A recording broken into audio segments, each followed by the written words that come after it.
ఇంకోటి ఏంటంటే ఇప్పుడు సీఎం గారు దావోస్కి వెళ్ళిపోతున్నారు 13వ తారీఖు తర్వాత.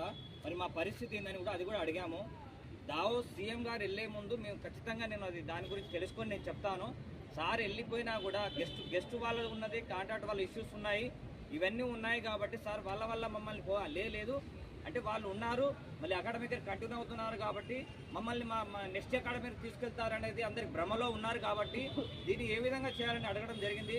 వారు ఏమన్నారంటే గెస్ట్ వాళ్ళు కాంట్రాక్ట్ వాళ్ళతో ఎవరితో సంబంధం లేదు, మేము 100% మీ వైపే, వాళ్ళ గురించి మర్చిపోండి, అదేవిధంగా స్కూల్ కాలేజ్ ఉందా లేదా హాలిడేసా అవి ఇవి ఏం పట్టించుకోకండి, మేము 100% మేము మీకోసం చేస్తాము, మీరు మెరిట్లో వచ్చారు కాబట్టి ఒక 3 days టైం ఇవ్వండి, నేను 100% చేస్తానని అదే అన్నారు. అదేవిధంగా ఇంగ్లీష్ సబ్జెక్ట్ గురించి కూడా అది వస్తే మేము ఒకటే అన్నాం, సార్ ఇంగ్లీష్ సబ్జెక్ట్ రాకుంటే ఏంది పరిస్థితి, ఒకవేళ మాకు అపాయింట్మెంట్ ఆర్డర్స్ ఇవ్వండి, ఒకవేళ ఇంగ్లీష్ సబ్జెక్ట్ వస్తే అన్నీ కలిపి జాయినింగ్ ఆర్డర్స్ ఇవ్వమని కూడా అడగడం జరిగింది. సార్ కూడా ఆ విధంగా మాట్లాడి నేను సీఎంతో కన్విన్స్ చేసే ప్రయత్నం చేస్తానని చెప్తున్నాడు. కాబట్టి అంటే సార్ చాలా సానుకూలంగా ఉన్నారు.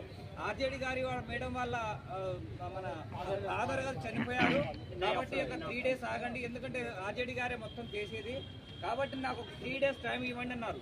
మేము అదే చెప్పినాం, సార్ మమ్మల్ని వీళ్ళంతా జనాలు మా 1392 జూనియర్ లెక్చరర్స్ అందరు నమ్మే ప్రసక్తి లేదు.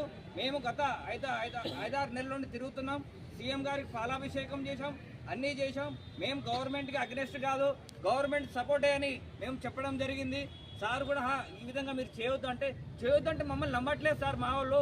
మరి ఏముంది అక్కడ, ఏందో మాకు ఎవరికి ఏం తెలియట్లేదు, మరి కావాలని ఆపుతున్నారా, ఎందుకు ఆపుతున్నారా అనేది కూడా మేము చెప్పడం జరిగింది. కానీ సార్ గారు దయచేసి ఒక 3 రోజులు టైం ఇవ్వండి, నేను 100% చేస్తానని చెప్పడం జరిగింది. కాబట్టి మనం ఏం చేయాలి, మీరందరూ సలహా. ఒక విషయం వెరిఫికేషన్ డేట్ ఇచ్చి ఎందుకు ఆపాల్సి వచ్చింది? మేము అదే చెప్పిన ఆర్జేడీ వాళ్ళ మేడం వాళ్ళ ఫాదర్ చనిపోయిండ్రంట, కానీ మనం ఫోన్ చేసి ఆర్జేడీ వాళ్ళు అదొక కారణం ఉంది. ఇంకోటి ఏంటంటే మన క్యాబినెట్ మీటింగ్ లో మనం అనుకున్నట్టు మన గురించి కాదు, 20 కాలేజీలు మన కొత్తగా అలొకేషన్ అయినాయి అంట, వాటి గురించి చర్చించడం జరిగింది, కానీ మన అపాయింట్మెంట్ గురించి చర్చించింది. ఎందుకంటే ఇంగ్లీష్ వల్ల నేనే మాట్లాడలేదు సార్. అయితే మీరు చెప్పినట్టు వెరిఫికేషన్ డేట్ ఎందుకు చేంజ్ అయిందంటే 11/39 అంటే మొత్తం 1392 కదా మనది, దాంట్లో 11/39 వచ్చింది. రిమైనింగ్ ఎందుకు ఆగిందని చూస్తే ఇంగ్లీష్ ఆగింది. సో ఇంగ్లీష్ని కూడా కలుపుకొని చేద్దామని